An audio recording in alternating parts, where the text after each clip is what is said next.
পাপাইটুকু YouTube কিচেনে আজকে আপনাদের সবাইকে স্বাগত। আবার একটা নতুন ইউনিক রেসিপি নিয়ে আজকে আপনাদের সামনে হাজির হলাম। রেসিপিটা খুব সুন্দর একটা রেসিপি, একটু অন্য ধরনের রেসিপি।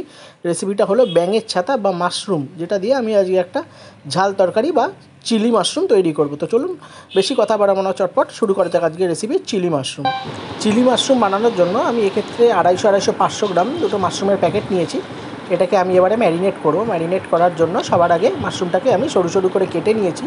কেটে নেওয়ার পরে এবার আমি এর মধ্যে দিলাম 1 টিস্পুন মতো নুন, 1 টিস্পুন হলুদ গুঁড়ো বা turmeric powder, 1 table spoon Kashmiri মির্চ, সাথে দিলাম 1/2 টিস্পুন মতো গরম মশলা গুঁড়ো, আর সবার শেষে আমি দিলাম 2 কিউব আমি মাখন নিয়েছিলাম, যেটাকে আমি গলিয়ে নিয়েছি। তো মাখনটা আপনারা ইউজ করবেন, আপনারা যদি চান সাদা তেলও ইউজ করতে পারেন, তবে মাখন দিলে কিন্তু এর টেস্টটা অনেক সুন্দর আসে। এইবার আমি এটাকে সুন্দর করে চামচ দিয়ে ম্যারিনেট করে নিলাম। এটাকে আমি 15 মিনিটের জন্য রেখে দেবো। এবার আমি রান্নাটা শুরু করছি। সবার প্রথমে আমি কড়াইটা আমি হিট করে নিয়েছি। হিট করে আমি 4 টেবিল চামচ মতো আমি সাদা তেল ইউজ করলাম। দিয়ে দিলাম 1 টেবিল চামচ সাদা জিরে। তারপরে আমি দিয়ে দিলাম একটা কুচনো পেঁয়াজ, যেটাকে আমি ঝিরিঝিরি করে কেটে রেখেছিলাম। এই পেঁয়াজটা আমি দিয়ে দিলাম। দিয়ে এবার এটা আমি একটু ভালো করে নেড়ে চেড়ে নেব। তার সাথে আমি দিয়ে দিলাম 4টে কাঁচা লঙ্কা। এই ঝালটা আপনারা কিন্তু নিজেদের মতো খাবেন, আমি এক্ষেত্রে 4টে কাঁচা লঙ্কা ইউজ করলাম। দিয়ে দিলাম স্বাদ মতো নুন। দিয়ে আবার আমি এটাকে একটু আবার কড়াইতে নেড়ে চেড়ে নেব।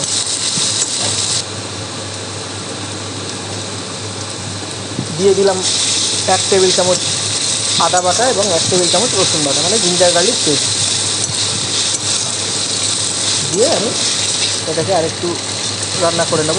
এইবার এর মধ্যে দিয়ে দিলাম 2 টমেটো কুচি। আমি এক্ষেত্রে মিডিয়াম সাইজের টমেটো কুচি নিয়েছি। নিয়ে এটাকে আমি আবার একটু ভালো করে রান্না করে নেব।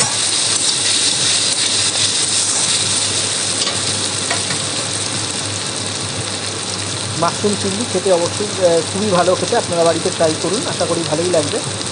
এবার আমি দিয়ে দিলাম এক্ষেত্রে 1 টিস্পুন মতো হলুদ এবং 1 টেবিল চামচ কাশ্মীরি মির্চ। কাশ্মীরি মির্চটা সম্পূর্ণ অপশনাল, তবে দিলে এর কালারটা কিন্তু খুবই সুন্দর আসে। দিয়ে দিলাম 1 টেবিল চামচ মতো ধনে গুঁড়ো আর 1/2 টেবিল চামচ জিরে গুঁড়ো। দেখুন কিন্তু মশলার কালারটা খুব সুন্দর দেখতেও হয়েছে, একটা সুন্দর স্মেলও বেরোচ্ছে। আমি দিয়ে দিলাম 1 টেবিল স্পুন মতো চিনি। চিনিটা সম্পূর্ণ অপশনাল, আপনারা দিতেও পারেন নাও পারেন, তবে চিনি ইউজ করলে কিন্তু একটু মিষ্টি মিষ্টি হালকা একটা টেস্ট আছে। আমি একটু চিনি প্রেফার করি, সেই কারণে আমি চিনিটা দিলাম।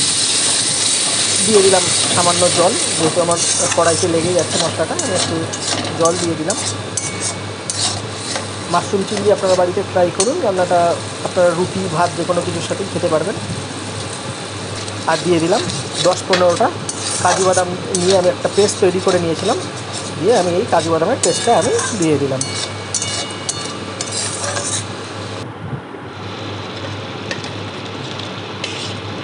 এইবার আমি এর মধ্যে আগে থেকে যে আমি ম্যারিনেট করে রেখেছিলাম মাশরুমগুলো আমি এই মশলার মধ্যে দিয়ে দিচ্ছি। দিয়ে আমি ভালো করে আমি মাখিয়ে নেব মশলার সাথে।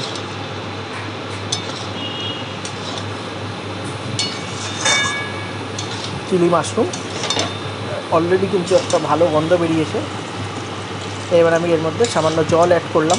খুব বেশি জল আমি দেবো না, কারণ মাশরুম চিলি কিন্তু আমরা ড্রাই খাবো, সেই কারণে খুব বেশি জল আমরা ইউজ করবো না।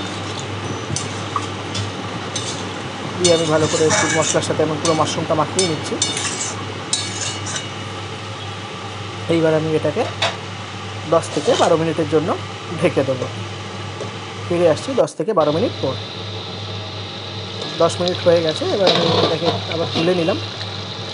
দেখুন অলরেডি ফুটতে শুরু করেছে।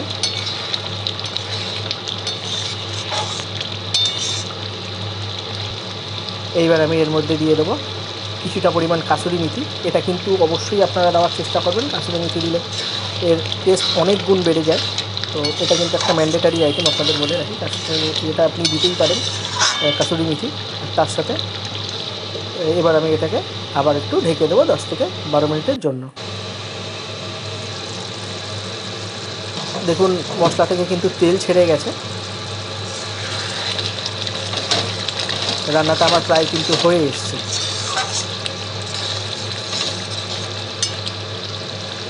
এইবার আমি গার্নিশের জন্য সবশেষে এর মধ্যে একটু ধনেপাতা কুচি অ্যাড করে দিলাম। আমার রান্নাটা হয়ে গেছে। আমি এবার গ্যাসের ফ্লেম বন্ধ করে একটা বাটিতে আমি তুলে নেব। আমি এটা একটা বাটিতে তুলে নিয়েছি।